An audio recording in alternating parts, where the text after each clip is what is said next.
우리를 사랑하시는 아버지 하나님, 이 시간 우리의 심령 가운데로 찾아오셔서 하나님이 기뻐하시고 하나님이 원하시는 것이 무엇인지를 우리로 바라보게 하여 주시옵소서. 주께서 기뻐하시는 것이 내가 원하는 것과 다르다면, 주께서 참으로 나에게 주기를 원하시는 것이 내가 소원하는 것과 차이가 있다면, 하나님, 주님의 것을 선택하고 감사히 받을 수 있는 믿음 또한 우리의 심령에 허락하여 주시옵소서. 죄된 우리는 옳은 것을 분간할 줄 모릅니다. 주님 말씀이 우리를 깨우치게 하시고 우리를 새롭게 하셔서 하나님의 것이 나의 기쁨이 되도록 이 시간 우리와 함께하여 주시옵소서. 예수 그리스도 이름으로 기도합니다. 아멘. 마가복음 6장 34절부터 있는 말씀입니다. 예수께서 나오사 큰 무리를 보시고 그 목자 없는 양 같음으로 불쌍히 여기사 이에 여러 가지로 가르치시더라. 때가 저물어가매 제자들이 예수께 나와 여짜오되 이곳은 빈들이요 날도 저물어가니 무리를 보내어 두루 촌과 마을로 가서 무엇을 사 먹게 하옵소서. 대답하여 이르시되 너희가 먹을 것을 주라 하시니 여짜오되 우리가 가서 200데나리온의 떡을 사다 먹이리이까. 이르시되 너희에게 떡 몇 개나 있는지 가서 보라 하시니 알아보고 이르되 떡 5개와 물고기 2마리가 있더이다 하거늘 제자들에게 명하사 그 모든 사람으로 때를 지어 푸른 잔디 위에 앉게 하시니 때로 100명씩 또는 50명씩 앉은지라. 예수께서 떡 5개와 물고기 2마리를 가지사 하늘을 우러러 축사하시고 떡을 떼어 제자들에게 주어 사람들에게 나누어 주게 하시고 또 물고기 2마리도 모든 사람에게 나누심에 다 배불리 먹고 남은 떡 조각과 물고기를 12바구니에 차게 거두었으며 떡을 먹은 남자는 5,000명이었더라. 예수님께서는 제자들과 함께 쉬기 위하여 갈릴리 바다 동쪽 해안의 한적한 곳으로 이동하셨습니다. 그런데 그곳에도 5,000명의 군중들이 예수님과 제자들이 도착하기 전에 먼저 그곳에 와 있었습니다. 말씀은 우리에게 설명하기를 예수를 찾아온 이 사람들이 목자 없는 양과 같았다라고 이야기하고 있습니다. 예수님께서는 그들의 갈급한 심령을 바라보고 계셨던 것입니다. 오늘의 주제는 대중의 기대와 다른 메시아입니다. 시간이 흘러 저녁이 되었고 예수님의 제자들은 이제 먹을 것을 위하여 이들을 보내야 한다라고 예수에게 말씀드렸습니다. 하지만 예수께서는 뜻밖의 말씀을 하셨는데 너희가 이들에게 먹을 것을 주라라고 말씀하셨습니다. 이어지는 대화 가운데 제자들이 얼마나 난감한 입장에 처했는지를 우리는 잘 알 수 있습니다. 그들은 합리적인 방법으로 이들을 먹이려면 얼마간의 물질적인 필요가 있어야 하는지를 설명했습니다. 그리고 누군가 큰 돈을 내서 후원하지 않는다면 이 문제는 해결되어 줄 수 없음을 이야기합니다. 그런데 예수님께서는 그들의 생각과는 달리 한 소년의 작은 도시락을 통하여 모두를 먹이시는 그 일을 완성하셨습니다. 오늘 우리가 나눈 이야기, 이 오병이어의 이야기를 통하여 우리는 당시 사람들이 예수님을 메시아로 받아들이고 어떤 기대를 가지고 있었는지에 대하여 잘 발견할 수 있습니다. 표면적으로 많은 군중들이 고통당하고 있던 것은 그들의 삶에 관한 문제였습니다. 그들은 정치적인 자유를 꿈꾸고 있었습니다. 누군가 그들의 지도자가 되어서 로마로부터 그들을 해방시켜주고 참된 평안을 가져올 것이라고 기대하고 있었습니다. 그들의 눈이 아직 영원한 것을 보지 못하고 있었기 때문에 그들의 생애에 당면한 지극히 현세적인 소망이 그들에게 있어서 가장 긴급한 문제가 되었던 것입니다. 사람들이 5,000명이나 그 자리에 모였던 것은 이것을 통하여서 그들이 원하는 것이 있었음을 드러내는 것이었습니다. 앞서 말씀에 언급했던 목자 없는 양이라는 개념은 이스라엘 역사를 통하여 여러 번 반복된 개념이었습니다. 그들이 갈 바를 알지 못하고 할 바를 알지 못할 때에 하나님께서 그들의 길을 지도하기 위하여 지도자를 세우셨음을 나타낼 때에 이 말들이 쓰였습니다. 민수기에서 모세가 이 표현을 썼고 열왕기 시대에도 이 표현들이 나옵니다. 그들을 이끌 지도자가 필요하다는 것입니다. 백성들 역시 이 사실을 잘 알고 있었습니다. 그래서 이제 우리 시대에 우리를 인도할 지도자가 참된 왕이 우리 가운데 나타나야 한다고 그들은 믿고 있었습니다. 강력한 군사적인 힘을 가진 지도자가 그들을 이끌기를 원하였는데 누구보다도 그들의 눈에 앞에 나타난 이 예수가 가장 적합한 인물로 그들에게 보였던 것입니다. 그들은 예수께서 새로운 나라를 선포하시고 로마로부터 자신들을 구원하시는 이 놀라운 역사를 경험하기를 기대하고 그 자리에 모였던 것입니다. 그런데 예수께서는 그 놀라운 이적 뒤에 그들의 이 기대를 충족시키지 않으셨습니다. 왜냐하면 그들의 기대는 잘못된 것이었기 때문이었습니다. 오병이어의 놀라운 일들을 통하여 사람들은 엄청난 흥분에 빠졌을 것입니다. 이제 이 일을 통하여서 우리가 꿈꾸던 것들이 성취될 수 있을 것이라 믿었을 것입니다. 그런데 이어지는 말씀의 내용은 전혀 다른 예수의 태도를 우리에게 보여줍니다. 예수께서 즉시 제자들을 재촉하사 자기가 무리를 보내는 동안에 배 타고 앞서 건너편 벳세다로 가게 하시고 무리를 작별하신 후에 기도하러 산으로 가시니라. 예수님께서는 제자들을 멀리 보내시며 이 기대에 찬 무리들을 해산시키셨습니다. 제자들 역시 사람들이 무엇을 예수님께 원하는지를 너무도 잘 알고 있었고 그들 역시 이 사람들과 같은 마음이었을 것입니다. 그런데 그들이 원하는 대로 이 나라의 일들이 흘러가지 않았습니다.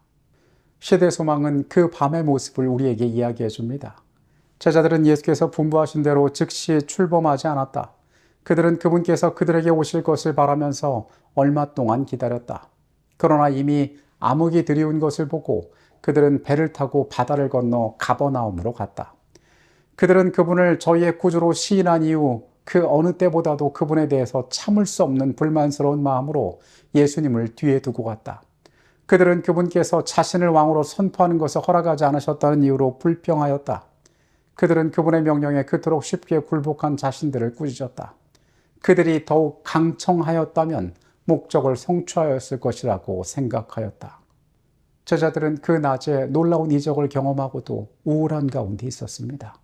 왜냐하면 그들은 절호의 기회를 놓쳐버렸기 때문입니다. 왜 우리가 좀 더 강하게 예수님에게 청하지 않았을까?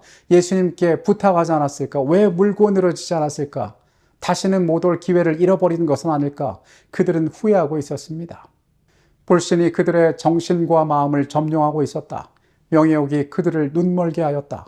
그들은 예수께서 바리새인들에게 미움을 받고 계시다는 것을 알았으므로 그들은 그분께서 받으셔야 마땅하다고 생각되는 것만큼 높임을 받는 것을 보고자 갈망하였다. 능력 있는 이적을 행하실 수 있는 선생과 함께 있으면서도 속이는 자들이라는 비방을 받는 것은 제자들로서는 견디기 어려운 시련이었다. 그들은 과연 항상 거짓 선지자를 따르는 자들이라는 말을 들어야 할 것인가? 그리스도께서 결코 왕으로서 당신의 권위를 주장하지 않으실 것인가? 이와 같은 능력을 가지신 분께서 자신의 진정한 신분을 나타내심으로써 왜 그들이 가는 길을 좀 더 수월하게 하지 않으셨는가? 왜 그분은 침례 요한을 참혹한 죽음에서 건지지 않으셨던가? 이와 같이 억측하다가 마침내 제자들은 심한 영적 흑암에 빠지게 되었다. 바리새인들이 주장하는 대로 예수님이 사기꾼은 아닐까 하고 그들은 의심하였다. 그 밤의 형편은 더 나쁜 길로 가고 있었습니다. 그들은 낮에 그 이적을 목격하고도 예수께서 자신들의 기대에 부응하지 않는 그 모습에 실망하여 그분을 의심하는 지경에까지 이르렀던 것입니다. 이 사람들의 생각들, 제자들의 마음도 우리가 이해할 수는 있습니다. 예수를 따르며 온갖 비난과 멸시를 견디고 살아온 그들이었습니다. 이제 보란듯이 예수를 통해 그들 자신을 증명하고 싶었습니다. 그들의 구주가 사람들이 기대하는 메시아가 되는, 그들을 구원하는 자가 되는 것을 그들은 보고 싶었습니다. 그런데 그들이 실망했고 의심이 고개를 들고 있었습니다. 그때 그들은 그 바닷 가운데에서 풍랑을 만나게 되었습니다. 저물매 배는 바닷 가운데 있고 예수께서는 홀로 무태 계시다가 바람이 거스름으로 제자들이 힘겹게 노젓는 것을 보시고 밤 사경쯤에 바다 위로 걸어서 그들에게 오사 지나가려고 하시매 제자들이 그가 바다 위로 걸어오심을 보고 유령인가 하여 소리를 지르니 그들이 다 예수를 보고 놀람이라. 이에 예수께서 곧 그들에게 말씀하여 이르시되 안심하라 내니 두려워 말라 하시고 배에 올라 그들에게 가시니 바람이 그치는지라. 제자들이 마음에 심히 놀라니 이는 그들이 그 떡 떼시던 일을 깨닫지 못하고 도리어 그 마음이 둔하여졌음이로라. 제자들은 무리를 걸어오시는 예수님의 모습을 통하여 그분이 하나님의 아들이심을, 그들을 구원하실 수 있는 구원자가 되심을, 그분이 전능하신 분임을 다시 한번 발견하게 됩니다. 그들이 꿈꾸던 예수의 모습, 이스라엘을 로마로부터 해방시키는 이 세상의 왕이 가진 그 강한 권력을 가진, 군사적 능력을 가진 그 구원자가 우리의 메시아가 아니라는 사실을 그들은 깨달을 필요가 있었습니다. 예수님은 사람들을 세상에서부터 구원하는 것이 아니라 죄로부터 구원하기 위하여 이 땅에 오셨습니다. 그분은 무리를 걸으시면서 그분이 어떠한 분이신지를 다시 한번 제자들에게 환기시키셨습니다.